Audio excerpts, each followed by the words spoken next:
Alô, nação do Mengão! O Coluna do Fla está concorrendo ao prêmio iBest na categoria Esportes. Acesse o link que está na descrição ou fixado nos comentários para votar e ajudar a gente e o Mengão a ganhar mais essa. Falam, né?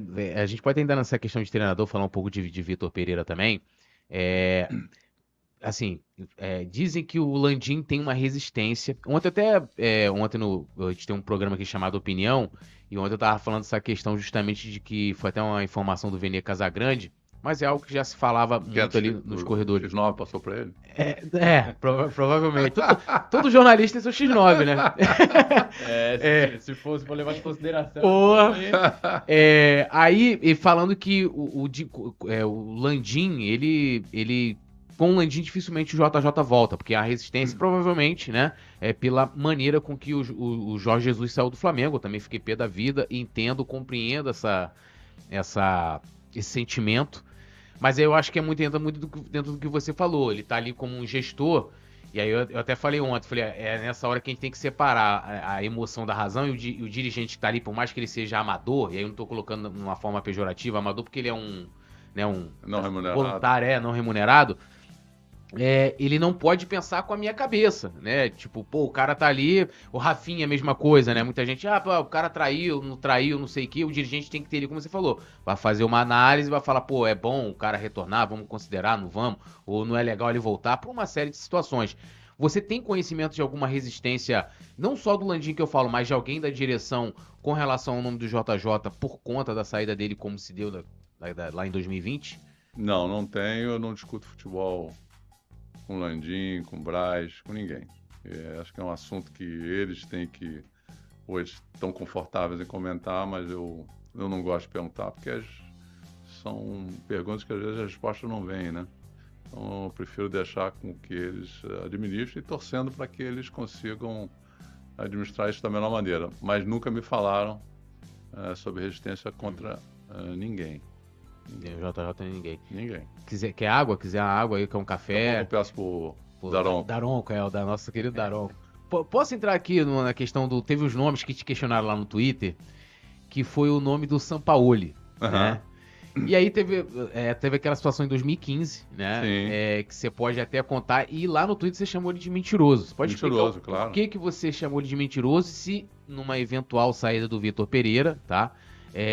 Se você acha que ele poderia ser um nome considerado, ou pelo fato de ele ser mentiroso, não seria bom ele vir pro Flamengo, ou sequer ser um alvo do clube? Não, primeiro mentiroso porque a gente esteve com ele lá em Santiago, no Hotel Hilton, se não me engano, lá BAP, tivemos lá ele com a equipe dele, ele até mostrou vídeos sobre o time do Flamengo, como é que jogava, etc e tal.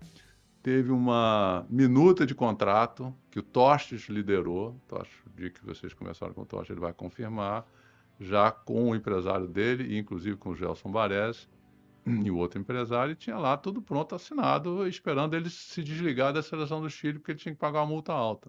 Assim, no dia que ele vem dizer que nunca encontrou ninguém e que não tinha nada, é um mentiroso. Agora, em relação a ele vir para o Flamengo, quem tem que decidir é o futebol. Se o futebol e o Landim decidirem que o Sampaoli é o melhor treinador para vir, não sei se agora, ano que vem. Mas se te consultarem, valem aí. Porque, assim, na minha opinião, até falei isso na época, naquele dia que vocês anunciaram, se a gente ganhar a eleição, quem é o nosso técnico é o Sampaoli. Isso. Né?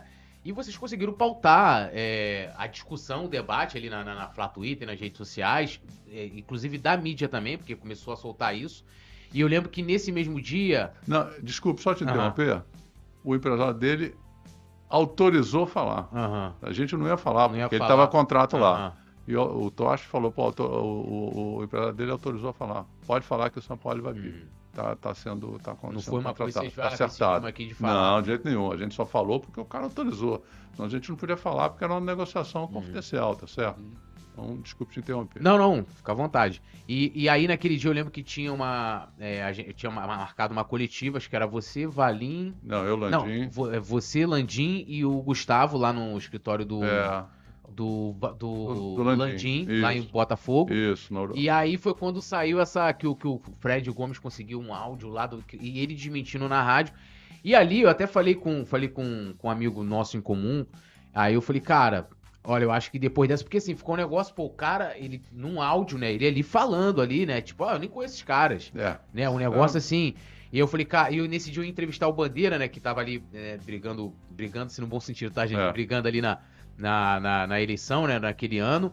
Tu não acha que aquilo foi determinante para que vocês perdessem a eleição? Ou... Não, eu não acho não, porque assim, as pessoas e muita gente até hoje acha que o Bandeira era o cara que fez tudo, né? E a gente não foi, aquilo era um grupo, né? O Bandeira entrou lá aos 43, né, que é o nome do programa hoje, no segundo tempo, né? E a postura dele era muito assim, calada, né? Ele praticamente, quer dizer, como eu falei, quer dizer, eu e o BAP escalamos todo, presidente, vice-presidente, presidente do conselho, todos os vice-presidentes, então assim, eu e o BAP fizemos tudo, né? Escalamos, colocamos as pessoas. Depois, sim, teve um time com Tocha, Landim, Prakovnik, Dr. Walter, o próprio Bandeira, todo mundo lá discutia, o Williman, que foi muito importante.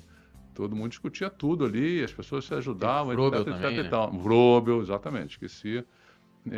Então, assim, era um grupo e longe do Bandeira ser o líder, né? De novo, o Bandeira foi 35 anos do BNDES, chegou no terceiro escalão. Nunca foi mais do que isso, né? Era uma pessoa, um chefe de departamento da área de meio ambiente, que dava lá as licenças, etc. Ela nunca teve uma liderança sobre e nunca fez nenhuma operação importante no BNDES. Então, se ele chegou no Flamengo, ele teve o papel dele lá, e depois, quando ele tentou fazer um voo solo ou voo lá com a turma dele, deu no que deu, né? Viramos cheirinho, enfim, e acabou com aquela tragédia, infelizmente, lá no final. Então, assim, longe dele ser o líder daquilo dali. Tinha uma galera que levantou aquilo lá. Então, não acredito, mas naquela época, muita gente achava que era ele. Então, assim, ele ia ganhar aquela eleição de qualquer maneira. Podia botar o Messi lá no Flamengo que ele ia ganhar. Alô, nação do Mengão! O Coluna do Fla está concorrendo ao prêmio iBest na categoria Esportes. Acesse o link que está na descrição ou fixado nos comentários para votar e ajudar a gente e o Mengão a ganhar mais essa. Alô, nação do Mengão! Esse é o Coluna do Fla. Seja bem-vindo! Se inscreva no canal, não esqueça de deixar o seu like, pega o link, compartilha pra geral, comente bastante, queremos te ouvir. Aqui você tem a melhor transmissão dos jogos do Flamengo na internet. O Coluna é brabo e tem o Podfla, o podcast da nação. É muita resenha e um show de cobertura do maior do mundo, do jeitinho que a nação merece. Esse é o Coluna. Saudações rubro-negras.